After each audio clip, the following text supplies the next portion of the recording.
Morning student, যে কোনো বিষয়ে বদ্ধমূল ধারণা সেটা কিন্তু ভীষণ ডেঞ্জারাস হতে পারে।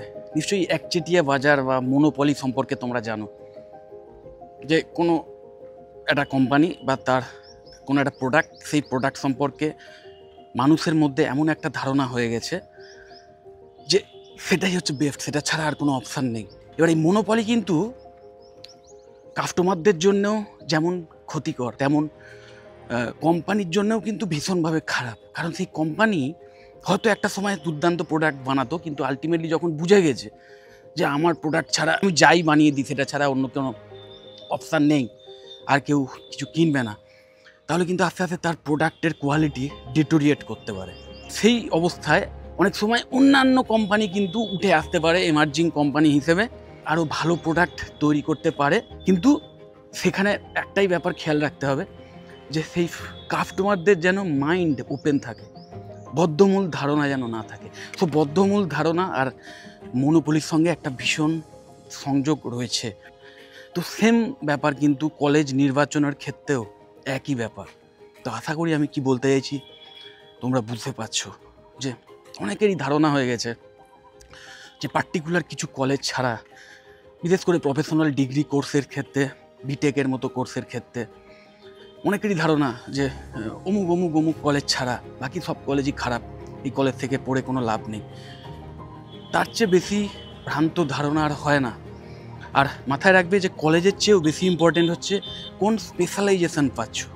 এমন অনেক কলেজ আছে, ইভেন সরকারি কলেজও আছে, যেখানে এমন অনেক বিটেকের স্পেশালাইজেশন অফার করা হয়, বিটেকের স্ট্রিম বলতে পারো বা স্পেশালাইজেশন যাই বলো, অফার করা হয়, যেটা নিয়ে পড়াশুনো করলে হয়তো তুমি শিখতে পারবে অনেক কিছু, কিন্তু সেই শিক্ষাটা পেয়ে আলটিমেটলি যে প্লেসমেন্টের জন্য লোকে পড়াশুনোটা করে বা ভালো চাকরি যাতে পায় বা ইন ফিউচারে আমাদের অ্যাটলিস্ট আমাদের দেশে তার আদৌ কর্মক্ষেত্রে কতটা চাহিদা আছে সেই স্কিলের বা সেই টেকনোলজি, সেটাও কিন্তু যথেষ্ট ডিবেটেবল। যার ফলে হয় কি, অনেকেই হয়তো কোনো বিশাল নাম করা, এত বিশাল নাম করা কোনো কলেজ থেকে বিটেক করলো এমন একটা স্পেশালাইজেশান নিয়ে, কারণ আর কোনো অপশান পায়নি, সে ওই যেগুলো জব ওরিয়েন্টেড সেই রকম কোনো স্পেশালাইজেশান পায়নি, কিন্তু তার মধ্যে ফ্যাসিনেশন ছিল এটাই যে ওই কলেজ থেকেই বিটেক করতে হবে, যে কারণে সেই কলেজ থেকেই এমন একটা বিষয় নিয়ে বিটেক করলো যেটার ভীষণ কোনো ডিম্যান্ডই নেই ভবিষ্যতে জব মার্কেটে। এবং তারপরে সেই সোকল্ড হাইয়েস্ট মানে ব্র্যান্ডেড কলেজ থেকে করার, বিটেক পাস করার পরেও সে কিন্তু ভালো চাকরি পায়নি। এমন ঘটনা কিন্তু অনেক ঘটছে, এমন ঘটনা কিন্তু হয়। ওকে, তো এই ব্যাপারটা কিন্তু খেয়াল রাখবে বিটেক করার সময়। এমন স্ট্রিম বেছে লাভ নেই যে স্ট্রিম ভবিষ্যতে তেমন একটা যুগোপযোগী নয়। আর নিশ্চয়ই জানো এখন আর্টিফিশিয়াল ইন্টেলিজেন্সের যুগ, ভবিষ্যতে কোয়ান্টাম কম্পিউটিং আসতে চলেছে। তো সেই অবস্থায় তুমি যদি ঠিকমতো বিটেকের মতো কোর্স, যার হাত ধরে কিনা প্রযুক্তি মানে প্রযুক্তিগত একটি কোর্স, এবং যেটা কিনা আমাদের ভবিষ্যতে সভ্যতাকে দাঁড় করিয়ে রাখবে, তো ইম্পর্টেন্ট ভীষণ আছে, কিন্তু তোমাকে পার্টিকুলার স্ট্রিমটাকে ঠিকমতো বাঁচতে হবে। বিটেকের যদি আমাকে জিজ্ঞেস করো যে কোন কোন স্ট্রিমগুলো যুগোপযোগী বা ভবিষ্যতে তার চাহিদা আরও থাকবে বা আরও বাড়বে, তো প্রথমেই অবশ্যই BTech in computer science and engineering যে কোর্সটা, ওভারঅল যে নর্মাল কোর্স, তারপরেই তার রিলেটেড যে স্পেশালাইজেশনস কোর্সগুলো, এবং আমি সেখানে এক নম্বরে রাখি AI and DS, data science, artificial intelligence and data science, কারণ এআই এর মধ্যেই এমএল কভার হয়ে যায়। তার সাথে সাথে অ্যাড অন হিসেবে তুমি ডেটা সায়েন্সের টেকনিকও শিখে যাচ্ছ এই কোর্সের মধ্যে, BTech in AI and DS. তারপরেই রাখবো BTech in AI and ML অবশ্যই। ওকে, তারপরেই সাইবার সিকিউরিটি বা এই সমস্ত এথিক্যাল হ্যাকিং বা ধরো এই সমস্ত বিষয় নিয়েও যদি তোমরা কোনো স্পেশালাইজেশান পাও, বা ক্লাউড কম্পিউটিং, ব্লকচেন, এই সমস্ত ব্যাপার নিয়েও যদি স্পেশালাইজেশান পাও, সেটাও নিতে পারো। সেগুলো যথেষ্ট ফিউচার ওরিয়েন্টেড, এবং সেখানেও আলটিমেটলি কম্পিউটার সায়েন্সের ওভারঅল ব্যাপারটাও শেখায়, প্লাস কোনো একটা পার্টিকুলার বিষয় নিয়ে বেশি ইনডেপথে পড়াশুনো করানো হয়। এবং তার সাথে সাথে বিটেক ইন ইসিই মানে ইলেকট্রনিক্স অ্যান্ড কমিউনিকেশান ইঞ্জিনিয়ারিং, বা triple electrical and electronics engineering, then mechanical engineering, civil engineering, এগুলো এইগুলো চিরকালই, এগুলো কোর ইঞ্জিনিয়ারিং ডিপার্টমেন্ট বলে অনেকে, এবং এইগুলো আগেও রেলেভেন্ট ছিল, এখনও আছে, ভবিষ্যতেও থাকবে। মানে ইলেকট্রিক্যাল আর ইলেকট্রনিক্স তো বুঝতেই পারছো, ডাইরেক্ট কম্পিউটার সায়েন্সের সঙ্গে রিলেটেড বা রোবোটিক্সের সঙ্গে রিলেটেড, কিন্তু civil mechanical, even mechanical engineering নিশ্চয়ই তোমরা জানো যে রোবোটিক্সের সঙ্গে কতটা রিলেটেড, বা ভবিষ্যতে যে অটোমেশন টেকনোলজি আসবে সেগুলোর সঙ্গে কতটা রিলেটেড মেকানিক্যাল ইঞ্জিনিয়ারিং। তো ভীষণভাবে, এবং সিভিল ইঞ্জিনিয়ারিংও একই জিনিস। সিভিল ইঞ্জিনিয়ারিং ছাড়া কোনো দেশ মানে যে যে তার যে ইনফ্রাস্ট্রাকচার সেটাকে আরও বেটার করতে পারবে না। এবং যত দেশ উন্নত হবে তত সেই দেশের ইনফ্রাস্ট্রাকচার বাড়বে, আরও উন্নত মানের বিভিন্ন বড় বড় কনস্ট্রাকশান তৈরি হবে, এবং সেগুলোর জন্য অনেক দক্ষ সিভিল ইঞ্জিনিয়ারদের দরকার হবে। এবং সেগুলো সবই, এই প্রত্যেকটা কোর্স যে কটা বললাম প্রত্যেকটাই কিন্তু এআই এর সঙ্গে হাত মিলিয়ে করবে কাজ। তো সমস্ত কোর্সই, এই সমস্ত যে কোর ইঞ্জিনিয়ারিং কোর্সগুলো, এগুলো ভীষণভাবে রিলেভেন্ট, কিন্তু সেইগুলোর যে স্ট্রাকচার, কোর্স স্ট্রাকচার বা সিলেবাস, সেটাকেও কিন্তু মডার্নাইজ হতে হবে। তো সেইটা দেখে নেবে অবশ্যই। এবং এই প্রত্যেকটাই কিন্তু ভীষণভাবে জব ওরিয়েন্টেড। এবং তার সাথে সাথে যদি কোর্স স্ট্রাকচার খুব মডার্নাইজড হয়, মানে সোজা কথায় নতুন যে এআই টুলসগুলো এই সমস্ত ফিল্ডে এবং কম্পিউটার সায়েন্স ছাড়া অন্যান্য ফিল্ডে যে ইউজ হচ্ছে, সেইগুলো নিয়েও যাতে প্রপার ট্রেনিং দেওয়া হয় কি না, এইগুলো একটু দেখে নিয়ে এই টাইপের কোর্সে কিন্তু তোমরা অ্যাডমিশান নিয়ে নিতে পারো। ভবিষ্যতে ভীষণভাবে ইন ডিম্যান্ডে থাকবে। এবং এইগুলো সবই কিন্তু বিশেষ করে পিসিএম বা পিসিএমবি স্টুডেন্টদের জন্য, মানে ফিজিক্স এবং ম্যাথামেটিক্স মাস্ট বিটেক করার সময়, এই কোর্সগুলো যেগুলো বললাম। এটা ছাড়া আরেকটি কোর্স আছে বিটেক ইন বায়োটেকনোলজি। সেইখানে কিন্তু মানে বায়োলজি নিয়ে যারা পড়াশোনা করছে তাদের একটু অগ্রাধিকার থাকে, মানে পিসিবি স্টুডেন্ট যারা বা পিসিএমবি স্টুডেন্ট, মানে বায়োলজি ফোকাসড কোর্স এবং বায়োটেকনোলজি। সেই বায়োটেকনোলজিও কিন্তু ভীষণভাবে ফিউচার ওরিয়েন্টেড। হয়তো এই মুহূর্তে আমি দেখেছি অনেকেই এই কোর্স সম্পর্কে রীতিমতো বদনামি করে যে এই কোর্স করার পর চাকরি পাওয়া যায় না, বা অনলি রিসার্চ ওয়ার্ক ছাড়া তেমন একটা সুযোগ নেই, এবং রিসার্চ ওয়ার্ক ম্যাক্সিমাম বাইরের দেশগুলোই হয়, আমাদের দেশে রিসার্চের কোনো সুযোগ নেই, অমুক তমুক এইসব নিয়ে আমি শুনেছি। কিন্তু ইন ফিউচার বা এখনই অলরেডি আমাদের দেশে কিন্তু এই বায়োটেকনোলজি রিলেটেড অনেক রকমের রিসার্চ ওয়ার্ক অলরেডি স্টার্ট হয়ে গেছে, বিভিন্ন সরকারি লেভেলে হোক বা বেসরকারি লেভেলে হোক। ওকে, সেই রিসার্চ ওয়ার্কও যেমন স্টার্ট হয়ে গেছে, তেমন প্রচুর কোম্পানি তারা বিভিন্ন এই বায়োটেকনোলজির যে টেকনিক সেটাকে বা সায়েন্স সেটাকে ইউজ করেই কিন্তু তাদের প্রোডাক্ট তৈরি করছে বলতে পারো। এবং নিশ্চয়ই জানো তোমরা যে বিভিন্ন অর্গ্যানিক যে কেমিক্যাল, সেই কেমিক্যাল তৈরি করার ক্ষেত্রে যেগুলো বিভিন্ন সার হিসেবে ইউজ হয়, বিভিন্ন পেস্টিসাইড হিসেবে ইউজ হয়, বা জেনেটিক্যালি মডিফাইড অর্গানিজম বা জিএমও প্রোডাক্ট তৈরি করার ক্ষেত্রেও এই বায়োটেকনোলজির কতটা অবদান আছে। ইভেন আমাদের এই প্রকৃতিকে পলিউশন মুক্ত করার জন্যেও বায়োটেকনোলজির ভীষণ ইউসেজ আছে। আর এছাড়াও জীবনদায়ী যে ওষুধ, সেই ওষুধ তৈরি করার ক্ষেত্রেও বায়োটেকনোলজির ইউসেজ আছে। তো অবশ্যই আমি বলবো বিএসসি ইন বায়োটেকনোলজিও কিন্তু একটা দুর্দান্ত অল্টারনেটিভ। আর যারা বিটেক করবে তাদের জন্যও কিন্তু বিটেক ইন বায়োটেকনোলজির অপশান আছে। তো এই প্রত্যেকটা কোর্সই কিন্তু ভীষণভাবে ফিউচার ওরিয়েন্টেড।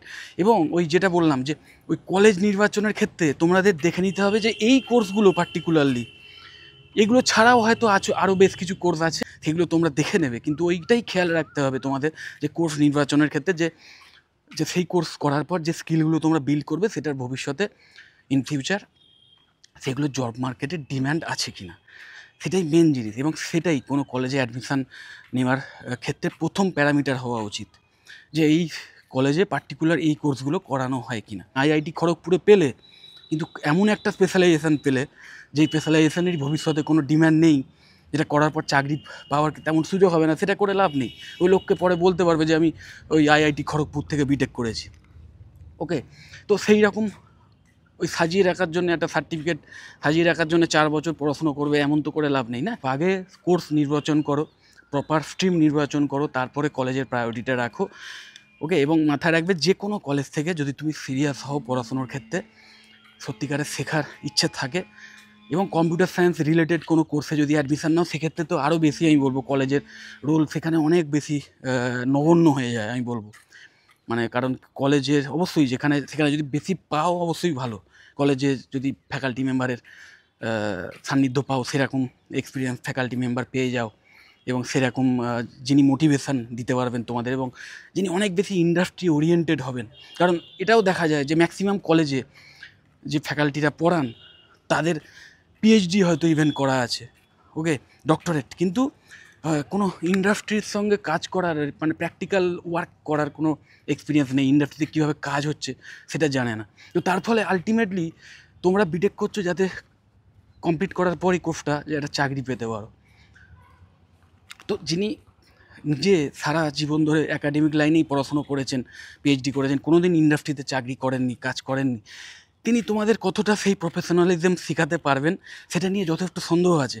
সো আমার মনে হয় বিশেষ করে কম্পিউটার সায়েন্সের ক্ষেত্রে, এই কম্পিউটার সায়েন্স রিলেটেড যে কোনো স্ট্রিমের ক্ষেত্রেও এই বিষয়ে কিন্তু একটা এক্সট্রা ফেসিলিটি তোমরা পাবে। সেটা হচ্ছে তোমরা অনলাইন প্ল্যাটফর্মে ইভেন একদম লেটেস্ট টেকনোলজি যেগুলো ইন্ডাস্ট্রিতে ইউজ হচ্ছে সেইগুলো সম্পর্কেও কিন্তু ইন ডেপথে নলেজ পেয়ে যাবে, এবং স্কিল সেট কী করে বিল্ড করতে হয় সেটাও জানতে পারবে, এবং সেটা তুমি নিজে প্র্যাকটিস করতে পারবে নিজেই।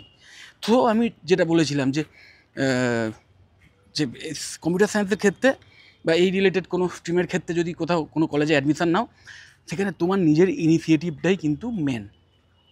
আর এটাও ব্যাপার যে কম্পিউটার সায়েন্সের ক্ষেত্রে যে বিশাল কোনো ল্যাবের একটা খুব একটা ইম্পর্টেন্স নেই, যে বিশাল কোনো মানে মানে খুব দামি দামি মেশিনওয়ালা একটা ল্যাব দরকার, যেখানে একদম মডার্ন বিভিন্ন টেকনিক্যাল ইকুইপমেন্ট থাকবে, যেগুলো তোমার মাথার উপর দিয়ে বেরিয়ে যাবে, বুঝতে পারবে না। প্লাস সেই রকম একটা ল্যাব তৈরি করার বিশাল একটা বাজেট আছে, কস্টিং আছে, তো সেইটা কখনোই বাড়িতে করা সম্ভব নয়। তো তেমনটা কিন্তু কম্পিউটার সায়েন্সের ক্ষেত্রে নয়, বা কম্পিউটার সায়েন্স রিলেটেড অন্যান্য কোর্সের ক্ষেত্রেও নয়। একটা ল্যাপটপ বা কম্পিউটার তো থাকলেই তোমার নিজস্ব, তুমি নিজেই কিন্তু শিখতে পারবে। এবার ওই মেকানিক্যাল ইঞ্জিনিয়ারিং বা ট্রিপল ই বা ইসিই, সিভিল ইঞ্জিনিয়ারিং, এইগুলোর ক্ষেত্রে অবশ্যই ল্যাবের একটা বড় ভূমিকা রয়েছে। তো সেইখানে অবশ্যই যে কলেজেই তুমি অ্যাডমিশান নাও, সেখানে ওই ল্যাবের কোয়ালিটিটা দেখে নেবে, এবং ওই তারপরেই দেখে নেবে যেটা যে অবশ্যই সেখানে এক্সপিরিয়েন্স ফ্যাকাল্টি মেম্বাররা আছেন কি না, বিশেষ করে ইন্ডাস্ট্রি থেকে ট্রেনিং নেওয়া ফ্যাকাল্টি মেম্বাররা আছেন কিনা, এবং সেই কলেজে ইন্ডাস্ট্রি ইন্টিগ্রেটেড কোর্স অফার করছে কিনা। ইন্ডাস্ট্রি ইন্টিগ্রেটেড মানে কি, কোনো না মানে হয়তো একটা বা একাধিক বা অনেকগুলো বেশ নামকরা কর্পোরেট সংস্থা তাদের সঙ্গে বিভিন্ন কলেজ টাই আপ করে রাখে, শুধু প্লেসমেন্ট ড্রাইভে অ্যাটেন্ড করার জন্য নয়, তার সাথে সাথে বিভিন্ন সময় সেই কোম্পানি থেকে প্রফেশনালরা এসে বিভিন্ন বিষয় হাতে কলমে ট্রেনিংয়ের ব্যবস্থা করেন কলেজের স্টুডেন্টদের, যার ফলে ওই যেটা বলেছিলাম যে একদম ইন্ডাস্ট্রিতে যে লেভেলে কাজ হচ্ছে, যে সমস্ত টুলস নিয়ে বা যে মডার্ন টেকনোলজি ইউজ করে ইন্ডাস্ট্রিতে কাজ হচ্ছে, সেই সিক্রেটগুলো তারা শেয়ার করেন স্টুডেন্টদের, যার ফলে স্টুডেন্টরা অনেক বেশি জব রেডি হয়ে যায়। তো এই ফেসিলিটিটাও যে কলেজগুলো প্রদান করে, সেই কলেজে কিন্তু অ্যাডমিশান নেওয়াটা অনেক বেটার, বিশেষ করে ওই সিএসসি ছাড়া অন্য কোর্সগুলোর ক্ষেত্রে বলছি। কারণ ওই ব্যাপারগুলো কিন্তু অন্যান্য ফিল্ডে তুমি অতটা কিন্তু অনলাইন প্ল্যাটফর্মে পাবে না, সিএসসি রিলেটেড সাবজেক্টগুলো যতটা পাবে। তো সেইখানে কলেজের এই ভূমিকাগুলো অবশ্যই আছে। ওকে, তো এইগুলো দেখে নেওয়ার পর তারপরেই ফিজের ব্যাপারে আসবে, যে বিশাল মাত্রা ছাড়া কোনো ফিজ হলে যেটা তোমার সাধ্যের বাইরে চলে যাচ্ছে তেমন নয়, এই সমস্ত ফেসিলিটিগুলো আছে। তারপরে তোমার সবচেয়ে অ্যাফোর্ডেবিলিটির মধ্যে যে ফিজওয়ালা কলেজটি তুমি পাচ্ছ, সেই কলেজের কত নাম কত ডাক এইসব না দেখে তুমি এই ফেসিলিটিগুলো যদি পেয়ে যাও, তাহলে সেই কলেজেই অ্যাডমিশান নাও, নিয়ে সিরিয়াসলি পড়াশুনো করো, 4 বছর ধরে ঠিকমতো টেকনিক্যাল স্কিল সেটা বিল্ড করো, নিজের যে বিভিন্ন প্রজেক্ট লাইভ প্রজেক্টে যোগদান করে নিজের কন্ট্রিবিউশন দাও, সেখান থেকে ক্রেডেন্সিয়াল তৈরি করো, নেটওয়ার্কিং সলিড নেটওয়ার্কিং বিল্ড করো, বা লিঙ্কডইন ইনডিডের মতো বিভিন্ন সাইটে প্রোফাইল তৈরি করো। ওকে, যদি কম্পিউটার সায়েন্স রিলেটেড সাবজেক্টের মধ্যে থাকো, গিটহাবের মতো যে সাইটগুলো আছে সেখানে প্রোফাইল তৈরি করে সেখানে বিভিন্ন লাইভ প্রজেক্টে কাজ করো, সেখানে কন্ট্রিবিউশন দাও। এইবার এইগুলো যদি ঠিকমতো করতে পারো, এবং তার সাথে আর একটা ভীষণ ইম্পর্টেন্ট অবশ্যই যেটা ভুলে গেলাম, সফট স্কিল বিল্ড করো। তো এটাও ভীষণ ইম্পর্টেন্ট। ইভেন দেখা গেছে আজকের যুগে টেকনিক্যাল লাইনেও যারা কাজ করবে, যারা টেকনিক্যাল পার্সন, যাদের একসময় ধারণা ছিল যে এদের সফট স্কিলের ভীষণ কিছু ইম্পর্টেন্স নেই, কিন্তু আজকের যুগে যত দিন যাচ্ছে তত কিন্তু এই টেকনিক্যাল পার্সনদেরও সফট স্কিলটা একটা ভীষণ ইম্পর্ট্যান্ট মানে প্যারামিটার হয়ে দাঁড়াচ্ছে। এইগুলো যদি করতে পারো, তাহলে যে কোনো কলেজ থেকে তুমি কিন্তু ভালো প্লেসমেন্ট পেয়ে যাবে। ইভেন সেই কলেজে আমি শুনেছি অনেকেই বলে, অনেক স্টুডেন্টই বলে যে আমাদের কলেজে প্লেসমেন্টই হয় না, বা প্লেসমেন্ট ড্রাইভের আয়োজনই হয় না, বা হলেও ফেক কোম্পানি আছে।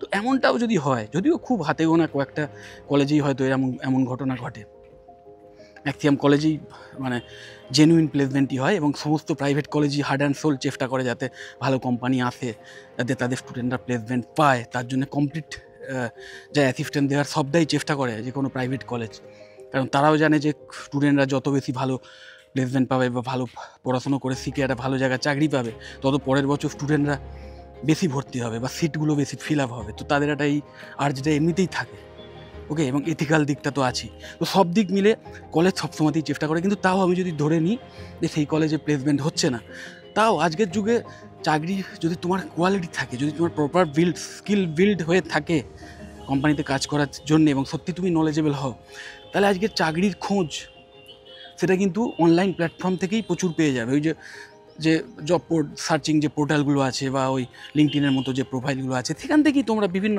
ওয়াক ইন ইন্টারভিউ বা কোথায় হায়ার হচ্ছে সেগুলো সম্পর্কে খবর পেয়ে যাবে। এবং সেখানে যে ইন্টারভিউ প্রসেস চলছে বা এক্সামের ব্যবস্থা আছে, সেগুলোর মাধ্যম দিয়েই তোমরা কিন্তু চাকরি পেয়ে যাবে। ভালো জায়গাতেই দুর্দান্ত স্যালারি নিয়েই চাকরি পেয়ে যাবে। কিন্তু ওই পুরোটাই ডিপেন্ড করছে তোমার কোয়ালিটির ওপর, যে তুমি কতটা 4 বছর ধরে স্কিল বিল্ড করতে পেরেছো।